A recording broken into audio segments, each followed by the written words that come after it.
Welcome to the PDR Universe Podcast with your hosts, Zan and Zeeshan.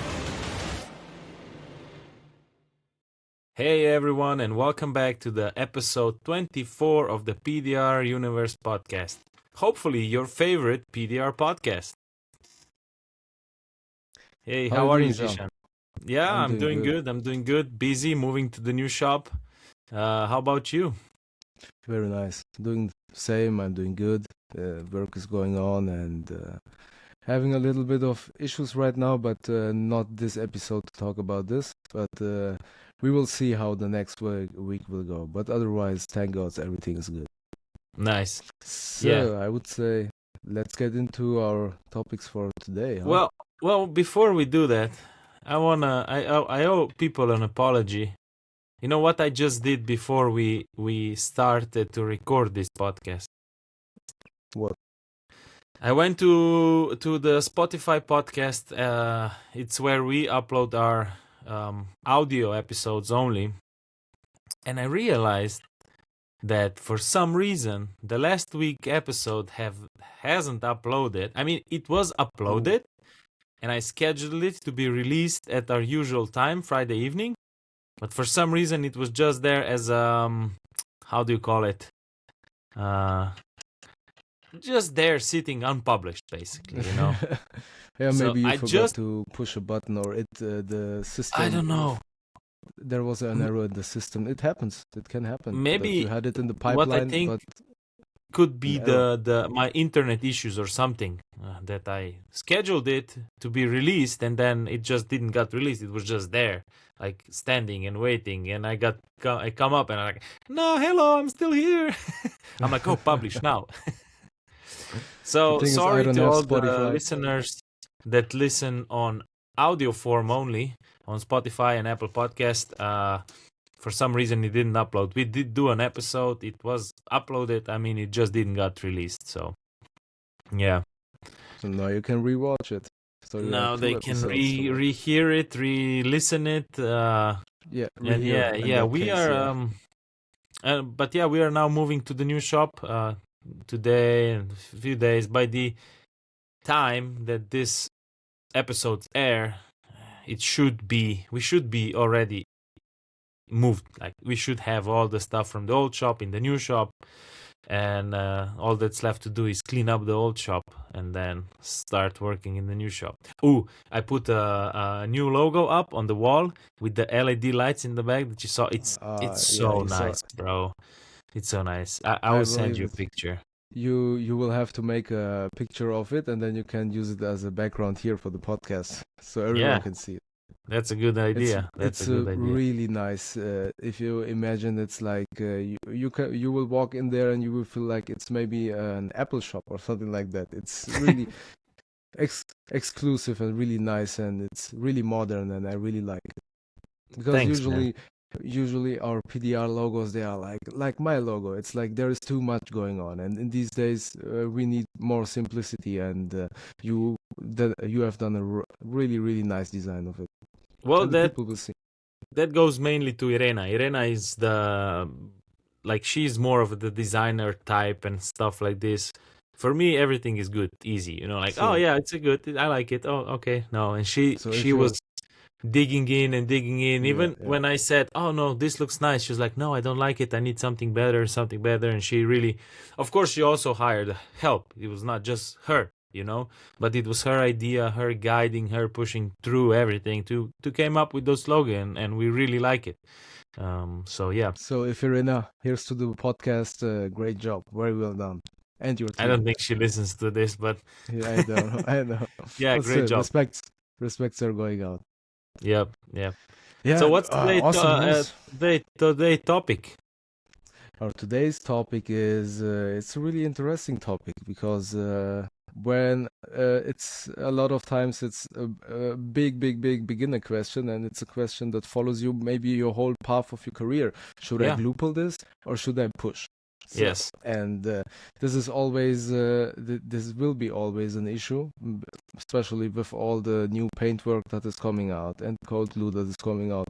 We are evolving a lot, and as I learned PDR, there was the the PDR instructors were mainly focused on the maybe 90%, 95% of the people were mainly focused on teaching people with doing with pushing a dent first and then learning the glue pulling aspect. But these days you see Gene Fetty even started way before that. He has practiced this training with his people to first learn glue pull, and after that do the pushing training. And that's a great aspect to pick on too, because you can do movements that you could not see it as someone who tries to doing it with just a rod. These are micro push that you are making there. And Gene Fetty, he has maybe I know that he had an glue pull 101 training video that was completely free on his website. So if you're interested in it, you can definitely take a look at it. Before I start explaining something, Gene Fetty is the man who can explain this the best to you guys. Yes. Gene's training starts with glue pulling first. I also start with pushing first, not glue pulling first. I do take glue pulling into the first week of training also, because people need to know and understand it. But yeah, like you said, when we were learning, and the glue now advanced so much, the tabs, the glue and everything is advancing so much, that before, when I started, our main goal was just to push, and it's a great duo we have here, because we have a different perspective. I can talk more on hail damage side, and you can talk more on parking and stuff like this. But I know when I started for hail, it was like, yes, push is the first thing you want to do. If you find any access to it on the doors or something, you get that access and you push, because the tabs back then and the glue back then was not as strong as now. While now, sometimes, like on the top of the doors, unless it's a really big dent there, I would just glue pull that, because tabs and glues are so better that they pull dents, and it's just easier and faster. Yeah, definitely. You can minimize the bigger dent to a really good amount to get it to a minimum of pushing work and detailing work at the end. And this is maybe more concluded to that the metal is even getting more thinner and thinner, and it works really good these days with the with the hot glue that is coming out. Yeah. And but even if you have you know that you can always stretch a dent with glue pulling that you wouldn't do otherwise with pushing the dent.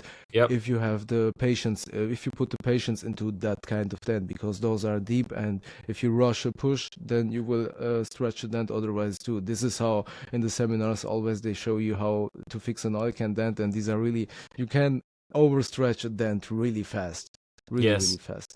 And but if you know where to put the hot glue, and get it from a distinct angle to the place where it has to be, to the strongest place, then you're working with the metal and not against it. And when I started PDR, my biggest tabs that I had were the gangrene tabs from Cosentino, the big ones, the crease ones.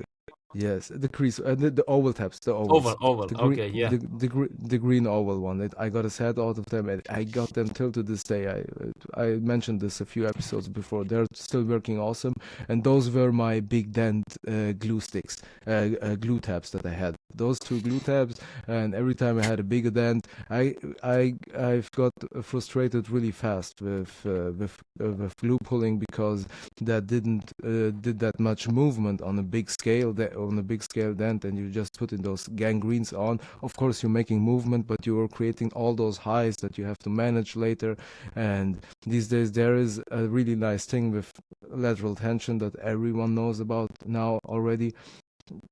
And using this, and the coolest thing in my PDR career, I think the coolest invention since till this day is cold glue, because this is replacing hot glue in a lot ways, that you don't have to wait for for the big dent to wait to cool off, and you can assist the dent with lateral movement, lateral power, and then get it out really fast to a point where you can say, okay, now I will take the door off and start my work with the rods. So let's talk some like cases, or let's go glue pull or push. So I can say that up to this day still, even though glue advanced and cold glue is coming out, my first initial thought when I see a dent is if I have access to it. This is my first initial thought. If I can push this. This is my first thought. What about you? Is it the same or? I'm the same, but when it comes to those shallow ones, those really shallow parking dents, and now you have to now you will have to put the window down, put your window guard in, and put your rod in and push it out, and this is a cold glue dent. These days I separate the dents by my thinking. Okay, it's a cold glue dent. I will not start pushing on these kind of dents, but there, of course, I started like YouTube of doing first pushing. Always that was the way I was taught too by the hail guys that I went with for a half year, that always try to find a space where you can get your rod in, but on the rails, of course, there is to 99% you will never have access into a rail, and that was the point where you had to suck it out with the hot glue back in the day, but you can these days do easily with the cold glue in a way shorter time. So yeah, when I look at the dent, I want to push it first too. When it's a regular normal dent, yeah. The reason why I am thinking if there is an access, and we are not talking like a small shallow dent, okay. The first thing that is in the mind is what kind of dent is it? What kind of dent? Like you said, is this a cold glue dent? Is this a hot glue dent? If there's something small, let's talk about the doors, because you said doors. So if there's something like small on the doors, I looked at it and I first think, oh, is this a cold glue or hot glue or something?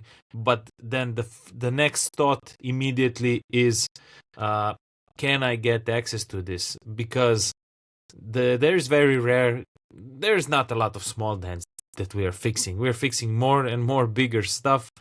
And usually people don't care about those small stuff. I mean, they come around to fix, but they're not people are not as bothered with them, and some people don't even see them. So the majority of work will be something, if you're talking parking dent, something sharp. Let's say, what is this? 2 inches or 5-6 centimeters size, something like this, right? That's like your average door ding, and still to this day, my first thought process, because when I see this, I know that's not a glue pull or a cold glue. My first thought process is, okay, can I put a tool on it? Because multiple reasons. I can be more precise with the pushes and I can be faster. If I go and glue pull that dent, if there is no access enough, glue pull it, I know I'm going to come to a point. It's going to be fast to that point, but you're going to have a small sharp bit in that center left with glue pulling. So if I know that I can put a tool on it, I know that sharp thing is gone in minutes. It's easier than start with glue opening up and pulling and opening up and pulling. So those are my initial thoughts on the dent.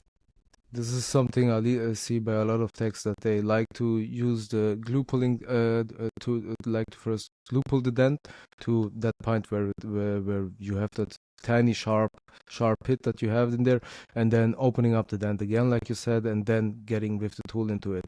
This is something I don't want to do if I have the access. If it's not acoustic glass, double glass, then I want to go through the whole repair by pushing. But there is just this another aspect.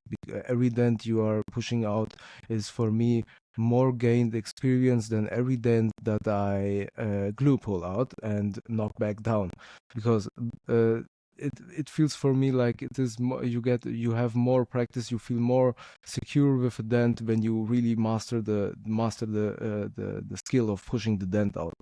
Glue pulling is something pretty straightforward, and this should be your cheat code, I would say, and pushing should be always the aspect where you should prioritize it, definitely. Not with beginning it when you're a beginner. You have to get into the feel into it, but then it depends on dent per dent. But this is my aspect where I know, okay, I could use now a little bit hot glue and get this out a little bit more. But my hot glue gun is not on. I will not wait for the hot glue to get on and just start it. And since hot glue is coming, I came out my hot glue gun is not working that much anymore. Yeah. I just buy 1 kilo of some glue sticks, and I can use 1 kilo for more than half a year. And then I Yeah. have like 2 or 3, 5 glue sticks left. And then the next seminar, the next expo, the next seminar is coming up. And then I'm taking a look at the new glue and thinking, okay, let's get this and try out this one. I've heard a lot of stuff about it, but I have always some backup glue when I know, oh shit, that was the wrong choice, Yep. not the best glue that suits me. Then I have something to switch back up. Yo, sorry, I missed your message. You've asked me about which hot glue you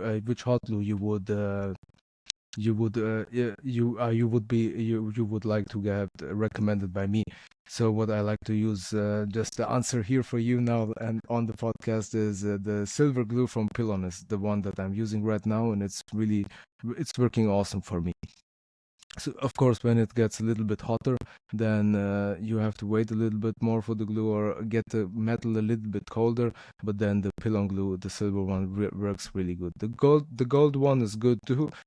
But with spiritus, it's like it's when you wait too long to peel it off from the metal, then it gets a little bit more brittle, and you're fighting the little bits of glue that you are just trying to scrap off. So the Pilon one is the way to go for me right now. And Jean, let me hear about your hot glue sticks choice that has never changed. Yeah, it has never changed. So, I started using this black hot glue when I started doing PDR. It's black glue from Dent Tool Company, Netherlands. They sell it. It is good price, and I'm just used to it, how it works. For me, it works great. A lot of technicians tried it, didn't like it. Some technicians tried it and liked it as well. And I always hate trying new glue because I know how this works, and the new glue I'm trying never, when I'm using it the same way I'm using this one, it never reaches my expectations, because I'm probably using the new glue wrong, because I don't know how it works. I don't know how long it takes to set up, how much to put the glue and everything like this. And I know with my glue that I'm using how to do all of this.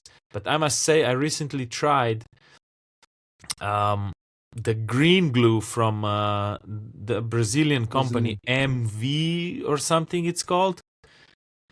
That green glue is good. It works really, really similar to the one I'm used to it, because that was the first glue I have ever tried after my glue that I put it on and it pulled exactly like the way I wanted, like I know how the black glue would pull. Maybe I can say maybe a little bit better even. I don't know, because I just did a few glue pulls while I was working with Jürgen, and my glue gun was already off. My glue was cold and I had 2 dents left on the part of the hood, and Jürgen is using that glue, so I just tried it and used it, and it pulled really nice. I must really say, very, very nice glue. But to go back on the topic of when to pull first, where to glue pull first, where to push first, how do you decide? Like you were saying, some people like to glue pull first to get it smaller and then push. I also don't like doing this. I really, really avoid doing this, because there is multiple stuff that can happen, that can go wrong. For example, you can stretch the dent, like you already said. You're probably locking up the dent unnecessarily, because the glue will just pull everything around it. The center will still remain. You're risking of pulling paint for no reason if you have access, of course. Like, why would you risk pulling paint if you can just push this? There's multiple stuff. The only scenario where I do glue pull first is it's if there is a bigger dent, and that bigger dent, let's say a bigger hail dent or something that is bigger, but Shit. it must be close to the edge, because the Fuck. edge is giving it that strain that I'm sure it will not stretch. That's a great aspect that you told right now. I had a roof damage this week, antenna damage, and as always, those antenna damages, they go to this double metal part to the back, to the edge, and you can now awkwardly try to get your whale tail in and start to squeeze it and get it out and have all these pokey marks, and because of the support, it will not tend to oil can anymore than that part that it's already pulled up. If you pull it from the edge to the inside, then you can save up a lot of cleanup work for the rest of the time. And these days the doors are changing. Yeah. The doors are getting more round and round and round. The companies, the manufacturers, they're saving on the part where you have to fold the metal, because this is maybe saving them some amount of money per car, and this adds up to millions, I guess. And this is it's I don't know if it's really a curse for us, or if it's a blessing. I had a S-Class yesterday that I was working on, and it was like when a hard basketball would hit into a door. It was looking like this, like the shape a ball hit the door, and it was on the round part, and it was crowned up, and it is so strong on this whole area is so strong. You need a lot of knockdown work. You need a lot of precise knockdown work, because if you knock down too hard, you create those divots in it, and you have to release the tension out of it. And it's not like this is an area. I was not feeling like that's an area that will tend to oil can at any time. Yeah. But these round shapes, they are getting really, really hard, and I think the body lines where I love to do dents on body lines, because you have that same as it's like the edge of the panel. You have the support of the panel. Exactly. Body lines are great. It's so hard to stretch it because that thing is giving you support. You just need to know how to do it. Yeah. There is, of course, below the body line, there is always, when it's a really deep dent or it's a deep kink, then you can get this fatigued area right below the body line, and this is something then you have to address, and this can take up way more working time than working the body line. But in a lot of cases, the customer don't sees this anymore, and he's already happy with that, and you stop messing around with this part. In case you don't have enough time, or okay, now if I'm stressing this point out more, it will oil can, and then it will be a flimsy part, and or you let it a little bit high, a little bit, and the customer will be still happy with that. So this is something you have to decide by yourself and by the car that you have in front of you. If it's a 10,000 euro car, okay, it won't that be a big of a deal. But if it's a 60, 70, 80,000 dollar car, then or euro car, then you should take care of this if you priced it approximately. Appropriately. Sorry. Thank you. I didn't mean to correct you. It just came automatically. I know I'm making a lot of mistakes speaking as well. So what is your thoughts? We're still talking about like this size, middle size, small size, 2 inches, 5-6 centimeter dent. Is there any situation that you would go and glue pull first before you would go push on this size dent? If it's really, really, really deep, if it's so deep that you cannot see the bottom of the dent, then you can. But if it's still it's that size, but it's really kinked in really deep, then I try to stretch the metal out a little bit, maybe with a small Keiko lateral tension, with a junior tension, and then do my first glue pulls. Or if I want to go really crazy on that dent, then I put some perpendicular on it. So I use a stretch. I use a how you say them, pulling ropes, just Yep. put it Yep. mounted somewhere, and then a ratchet strap, yeah, and Yeah. then Constant pull. have a constant pull. And if I have the axis from behind, then I start to slowly do some knockdown from the inside to the outside, but Yes. really Yep. carefully.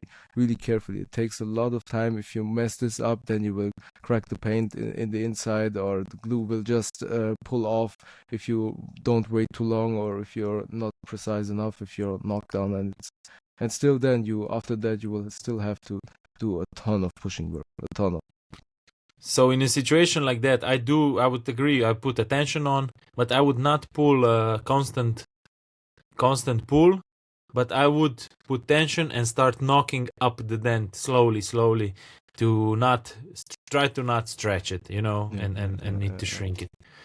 Okay, let's move to bigger dents. Let's say we have a smash. When I get a smash, or I've been doing recently quite a few roofs that snowfall on it. In that situation, when there's multiple damage going on, multiple areas that are hit, potentially it was the whole roof, bent, then my first thought is definitely not how to push this.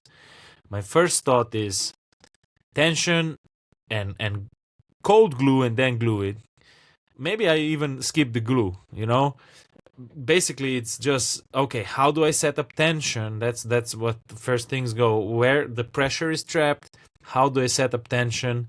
And then try to cold glue it out. And most of the time, I notice that the cold glue will get it out to a point that you can start pushing from that point on. But sometimes it's something so locked up that cold glue won't do it, and you need hot glue to move it out before you can start pushing on it. So I would say basically smashes, bigger stuff, my initial thoughts are, what can I cold glue or glue first? Then what's going to be left that I push? So glue first, Yes. push later Yes. in the bigger Yes. smashes. I agree with you exactly the same. It's that process, and it shouldn't be another process, because you will screw up your back at the end of the day if you just start pushing. And just, this is the way we were doing it before the better glue came out. And this is not, these days it's not the right way to force the dent out. With the glue you work smarter, not harder. So give me, do you have a story, Zeeshan? Do you have a story where you messed up, like on a bigger dent? Like some smash, some door hit, some deer hit, or something that you took the wrong approach and messed up. I had a lot of stories about that. Give us one. Give us one. Just one. It is okay. It's a pretty stupid one that maybe some other guys has done too. It's it's a fender smash. And I'm just thinking, okay, cold glue will fix everything. And it is you put the cold glue on it, and you do it, and you get more and more to the edge, from the panel, and you pull too much, and the panel is sticking out. You're like, oh, Yeah. The threads where it's where it's mounted on, that metal parts that are stretched outwards, and then you have a big problem. If you just cold glue something without putting brains behind it, you will create more damage to the panel at the end of the day. And even if it's just because it was a fender, it was really easy to overpull it, and that was the case that I've done it. So I have a similar story. It was not cold glue, it was hot glue. I was saying at the start of this episode that the top of the doors that are braced up, I usually just start glue pulling. Yeah. And I was doing Renault Master doors on the top. Have you done these doors? I've done not the Masters, but Fiat Ducatos. I've done a lot of Fiat Ducatos. Maybe they're maybe similar. almost... So the top of those doors is so soft. It's so soft. And there was a dent there. Are really soft, yeah. And I put in my glue, my tab, stick it on, get my slide hammer. I was all excited. This is gonna be an easy dent. It was a hail dent, and it was not soft. It was a quite deep dent, but when you see it, you know that a nice strong pull with like a dead center technology tab that will just flip it and you will knock it down, and that's it. Maybe one small pull after to get the finesse, and I put the tab on. I grab my slide hammer and I pull the shit out of it. It flipped, but it also all Kinked the up, whole yeah. top of the doors was bent outside. I was like, oh, Jesus. Then I spent, I don't know, another hour or 2 hours fixing that bend, just like pushing it with fingers, and oh my God, that was horrible. Trying to minimize the damage. I have similar stories like this too. Yeah, but after this happens to me, I always regret that I didn't use just the gun, the pull gun, the Keku gun, because You mean the mini then, lifter? yeah, the mini lifter. Yeah. Yeah. Because with the mini lifter you could have avoided that, so because it's assisting at the sides, and you can Yeah. still do a strong push, strong pull on the gun, and you could have avoided that. But yeah, you don't know in the beginning if the belt molding area is so soft, because usually those areas are really strong. But this is where experience comes into play, like on every car I'm doing this slide hammering out, and it works great, and I blow through the panel easy. That particular make and model, you just don't do that, and you don't know until you learn from it, or either someone tells you, maybe you hear it on the PDR Universe podcast, or maybe you try it by yourself and see you messed up, like I did. Now, when you have a dent on the edge of the belt molding panel, then you already know. Oh, I've heard about the story that I shouldn't do a crank pull on this part of the door. on Renault Master, that Renault one Master, is too soft. Yeah, the other ones are working fine. You can palm. But hey, metals are getting thinner and thinner. Who knows what the next model will be that has weak areas, and we are getting more and more weak areas on the metals these days. Yep. So how do you decide when do you hot glue or cold glue first? When it's a little bit sharper, the dent is a little bit sharper, then okay, cold glue won't do much to it. Then okay, the gangrenes are the way to go. So it's pretty. After a lot of years of practicing and using cold glue on the daily basis, I've till to this day I hear a lot about PDR techs that can't figure out how to use the cold glue the best way for them. Some are having issues with that cold glue sticking on the metal and it's not getting off. Others are having the issue that the cold glue is not grabbing the metal and not pulling it out. But it really depends on the area where you work, and I cannot say to you right now that's the cold glue the way to go, because it is the cold glue the way to go for me, because my humidity is like this here, and I maybe have this working style where I maybe grab to everything 3 seconds faster or 5 seconds slower to the next step, and you just have to try to use the cold glue that you already have and find out the right times. And if you can't figure it out, then just try out another cold glue company, or just another color of this cold glue, because there has to be one cold glue that will work for you definitely. Because I cannot believe today that still people are struggling with that. And yeah, if you just want to get the cold glue off, just use brake cleaner. If you don't want to use brake cleaner, you can use silicone remover from the paint booth. That stuff works almost all the time. It works all the time, and it's way more harmless on the lac than normal alcohol. Alcohol destroys the lac more, definitely, when you try to get cold glue off with it. Yes. But do you use to get cold glue off? I think it's called odorless mineral spirits. I think it's called. Okay. Yeah. That's a amazing. Just and wipe. It just melts it. It melts it. But you must be careful while using this. You must not. If you wipe that and then by careful I mean you must follow the process like you are following the process with glue pulling. The same thing applies here.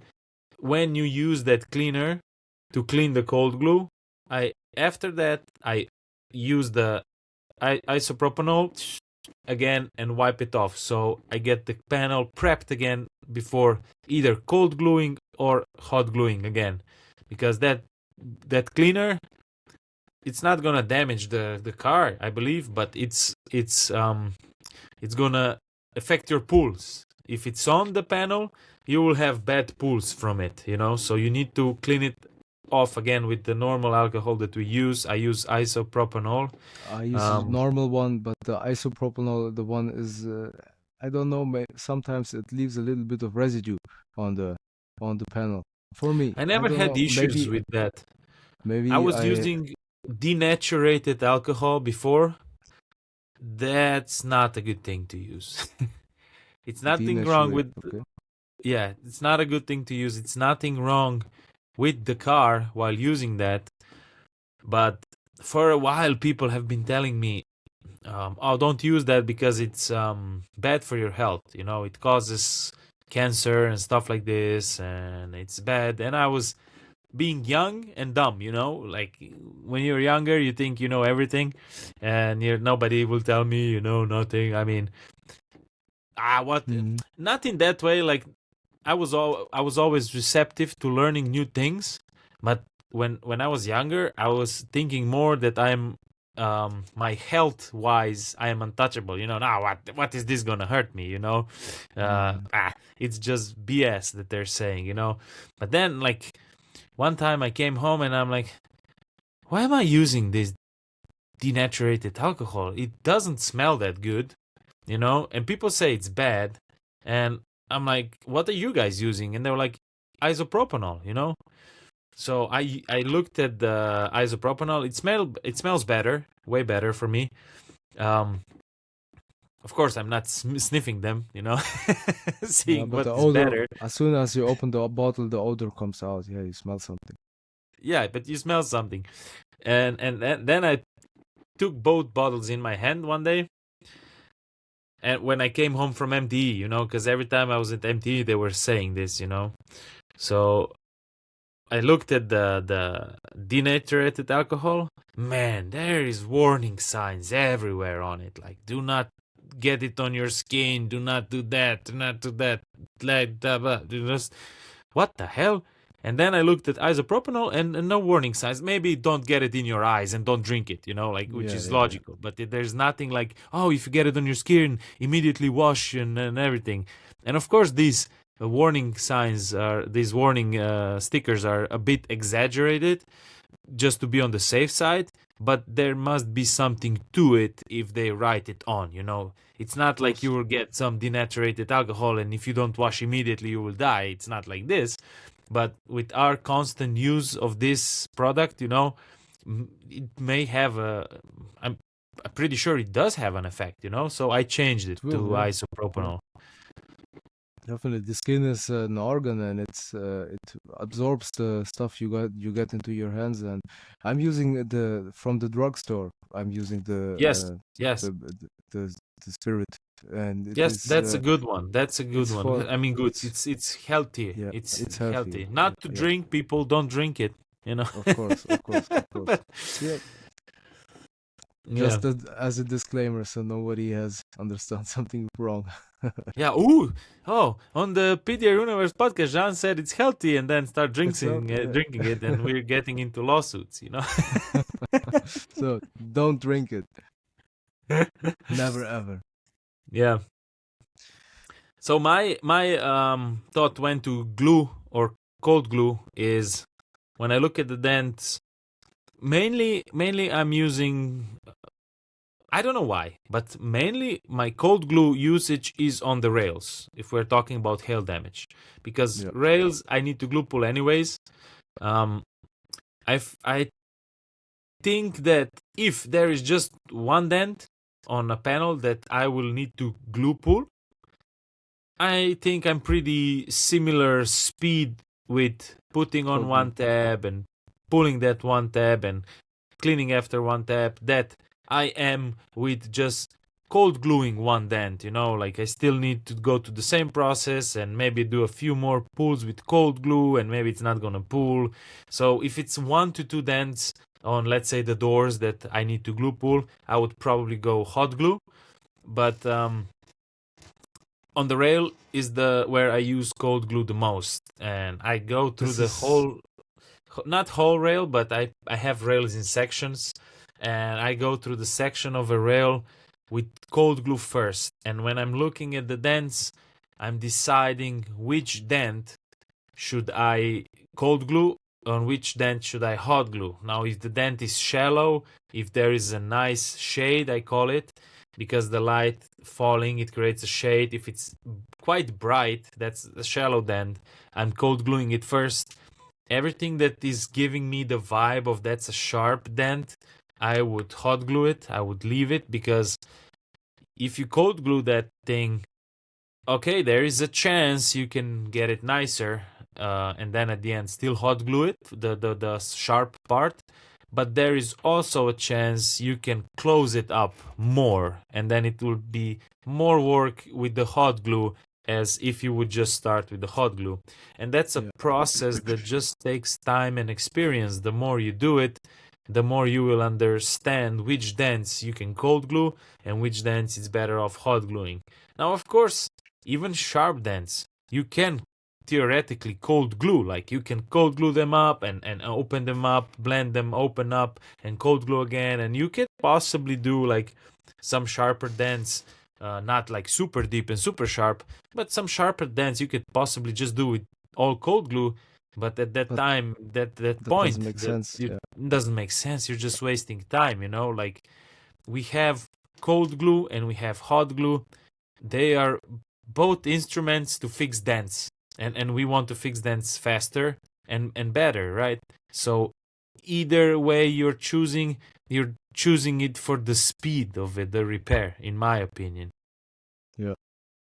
Yeah, definitely. You have to figure out the right cases, but the rails are the best spot where the cold glue is shining the most. So if you're practicing, you should definitely, when you have something on the rail, definitely every time consider, maybe should I cold glue this first to try and find out what will happen to it. And it is in my opinion, it's like the cold glue still has the 100% strength, but hot glue has the 100% strength, and cold glue has maybe 50% strength of the hot glue. So if Yeah. you really need to grab into the metal, hot glue is the way to go, still to this day. But as told a few times now, the metal is changing, and the cold glue is doing its job really nice.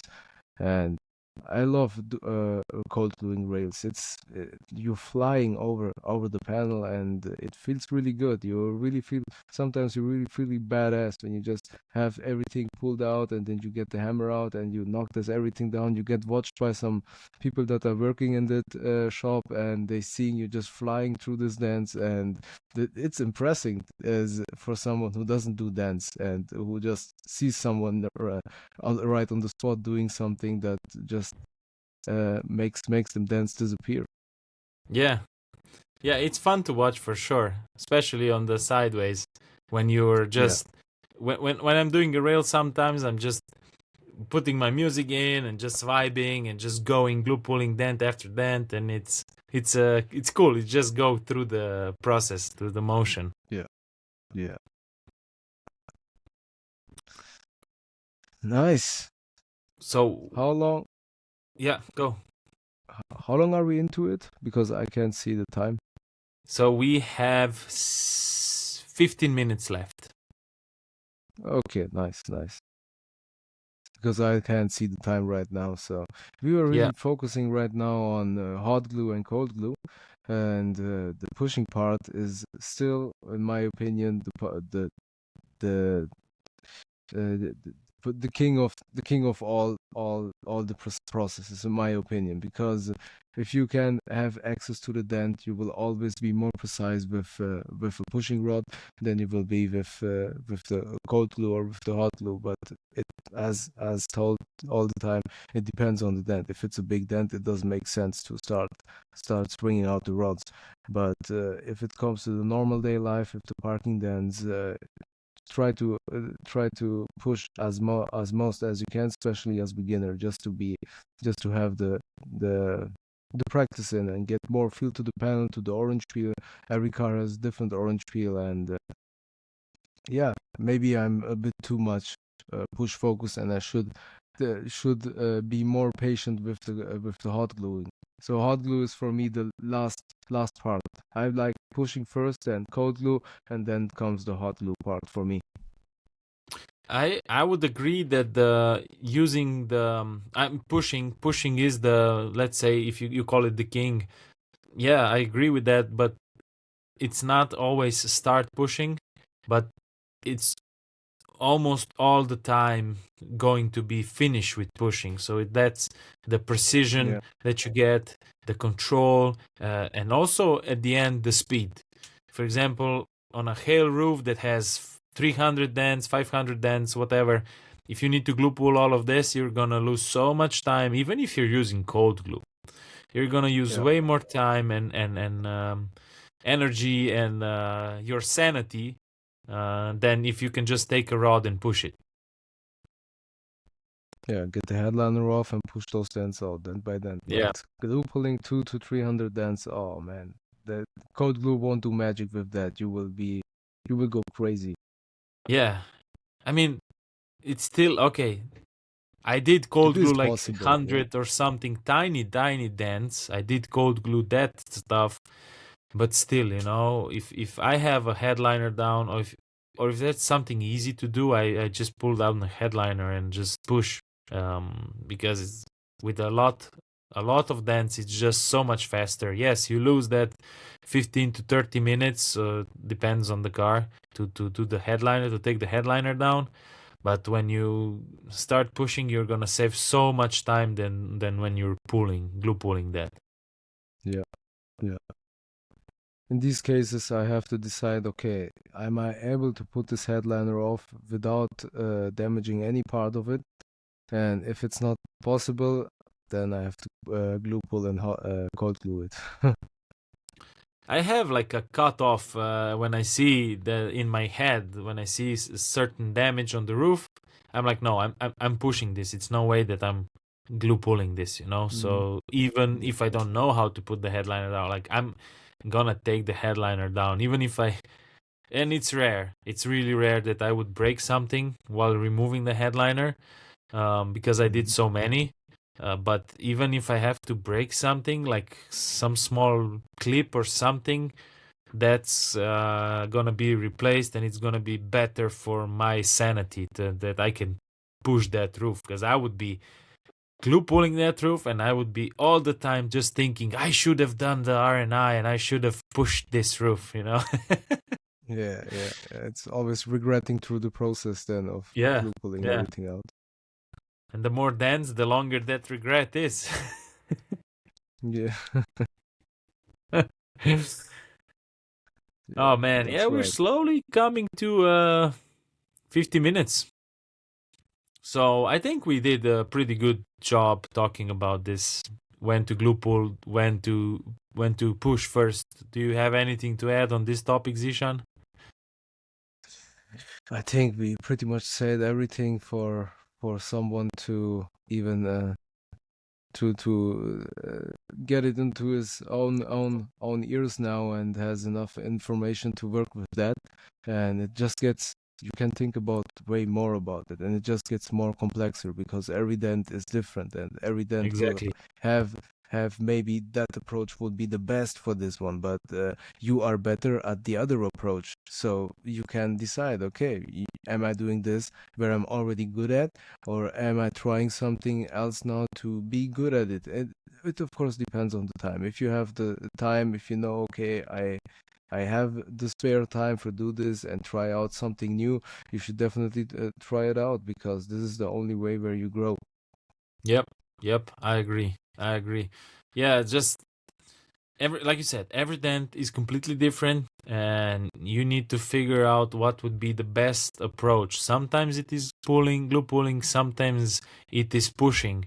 What I want you to do is, I want you to think about, if you don't know, just think about in your head the scenarios. Okay, if I put a tab on this dent right now, hot glue, and pull it, what would happen? What can happen? Just imagine how the tab will pull, what it will do, and think, if do you like this result or not, and then imagine, okay, if I can put the tool on it and start pushing right in this spot, what's going to be happening with it then? How will the metal move? Just think about the process you want to use and what it will happen with this, and then based on that, and of course with time, based on your experience and knowledge and everything, you will start making the correct decision all the time. I'm sure about that. Yeah. What I can just add on is just watch to the surroundings, what happens when you glue pull something, because a lot of movement is happening there, and especially in the weaker areas, you overpull something that you didn't want to overpull. Especially in the concave areas, you have something right above or on the body line, and you cranking the body line. The body line stays stiff, but the concave area just above it, maybe if it's on the downer body line, not on the upper body line, and then you can see how it pops out and pops back in, and this just makes more work for you at the end, just more crowns that you have to address. So there is just this another aspect of decide when the lifter is making more sense, or when the pull hammer is doing more sense. Yeah. So I don't know if you noticed, we did this topic through and through, what we can say in an hour. But I just wanted to say, I don't know if you have noticed, but Jonathan GVF from Belgium has just put out recently, he announced the Masterclass. It's going to be again in December in Belgium. Yep. The same crew is coming back. So it's going to be Giddes, it's going to be Martin Sadler, Barry, Jonathan, and myself. And they also potentially Jonathan is still in talks with a mystery guest, potentially coming in and showing his techniques and stuff like this. I don't know who it is, so don't ask me. But that masterclass is going to be happening in December. That is 16, 17, and 18 December in Belgium, in Lorken, I think it's called. The same place where we were last time. It's an amazing facility. Yeah. It's a really, really nice facility. I believe he said there is 30 seats available. So if anyone is interested, just go and look up the masterclass, go and look up Jonathan, or you can reach out to me, or even Zeeshan maybe, and we can just give you the link, and you can apply. The price, I think it's 2,100 euros per ticket. It's a 3-day, 5 instructors, potentially 6 instructors. It's a great class. You cannot go wrong if you take this class, for sure. Yeah. It's definitely great value for your money. You will get out way more experience than you had before of that, with guarantee. There is because if you know already everything, I don't know, because this is what I was thinking. What will someone in a seminar try to show me, and what can I learn out of it? Oh, so much stuff. I'm really hoping for getting the time to be there too again, and to see you guys, see you instructing us, because I know every time you come out with something new. So for everyone who already had visited visit the first Belgium masterclass, it will be still, I know it will be still the same value for you, just because the instructors are amazing, and they have so much in their head that they cannot put out in 3 days. So refresh your head every year. yeah, you can go every year and go home with knowledge. Why? Because in that year, a lot of things happen. New tools, new things of pushing. Me as an instructor and other instructors in 1 year Learning too. period, we learned, we improved, we got better, right? Yeah. You learned in that year, you got better. Now you're thinking of you have different problems than you had before. And I think the biggest learning in these seminars doesn't happen when I get on stage and talk, and that's I don't prefer that thing. I think the biggest learning happens when you are there and you asking questions. You say, "Oh, hey, I have a problem with this, and what do I do?" And you ask me something, and I explain how I do it, how I approach it. Maybe Giddes explains his approach, and Jonathan explains his approach. You get 3 approaches to your problem, 3 solutions to your problem, and all the other 30 attendees, 29 attendees get the same answers. They maybe pick something out of that, and then they have a different question. And I think this is where the learning happens the most. So asking questions, and of course every year different attendees, different people, different questions pop up. Even if it's the same 30 people you put in the room, every year in a yearly period, that 30 people are going to have different questions, and I'm sure that 5 instructors can potentially have some different answers because they learned something in that time. I would recommend to everyone who already know that he will visit the masterclass. Start writing on your phone. Start every time you're struggling with something, note it down. Just make a quick note for the masterclass seminar, so you have the questions already prepared, and that right on the spot where you were struggling with them. I think this is the most value you can get out of it, because if you don't do this at the masterclass, you forget about a lot of things through the year. Yes. Months are going on, days are going on. You're forgetting about stuff that you really wanted to know to a certain point, and after the seminar, it comes back into your mind, and you're like, "Oh, damn, forgot to ask about it." Yeah. So yeah, All right. Make your preparations. That's a great advice, Zeeshan. Yeah. You will have to give it again when we get closer to the seminar, because we will forget. Definitely, yeah. Anyways, another great episode in the books. I really like this one. I like the topic. If you guys liked it and enjoyed it, if you're watching us on YouTube, press the like, comment below, subscribe. If you're listening on the Spotify, give us a review. We need some reviews to boost our rankings up, to be more discoverable, and get more people, help more people. Yeah. Absolutely. Thank you very much for watching, guys. And listening. We'll see you on the next one. And listening, yeah. Bye-bye. Bye. Thanks for listening to the PDR Universe Podcast, your home for PDR knowledge, growth, and real-world experience.